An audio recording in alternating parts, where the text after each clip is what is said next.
ভৰিটোৰ চাপটো যেটো লৈ ফুৰিছে ভৰিৰ চাপটো লৈ ফুৰিছে ভৰিৰ চাপটো মই এজন আসলতে ফৰেনসিক এক্সপাৰ্টৰ লগত কথা পাতিছিলো সেই সম্পৰ্কে ভৰিটোৰ চাপ লৈ তেওঁটো আচৰিত হৈছিল কৈছে যে এই ভৰিৰ চাপটো ইয়াক মানে ফৰেনসিকৰ ল্যাঙ্গুৱেজত কোৱা হয় ওয়াশাৰ ওমেন সাইন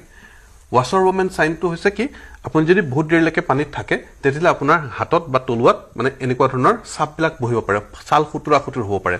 কিন্তু তেওঁ সেই ভৰিৰ চাপ যেটো ছাল খুতুৰা খুতুৰ পুৰা প্যাটাৰ্ন থাকে দেই এই প্যাটাৰ্নটো চাইপ্লাই কৈছে যে আপুনি 30 মিনিটছৰ পৰা 1 আৱাৰ যদি থাকে তেতিয়া বুঢ়া আঙুলি বা কিয়া আঙুলিত বা অকমান হলো তলুৱাত প্যাটাৰ্নটা বহিব কিন্তু এই প্যাটাৰ্ন যেটো ৰেখাৰ প্যাটাৰ্ন যেটো আছে সেই প্যাটাৰ্নটো চাই তেওঁ কৈছিল যে এইটো আসলে বডিটো মিনিমাম 4 hours to 6 hours লৈকে ডুবি থাকিব লাগিব তেতিয়াহে সাধাৰণতে এনেকুৱা ক্লাসিক প্যাটাৰ্নটো বনে ইন্টাৰেষ্টিং কথা এই গুটেখিনি কথা জানো তদন্তৰ আউটত নাহিব জানো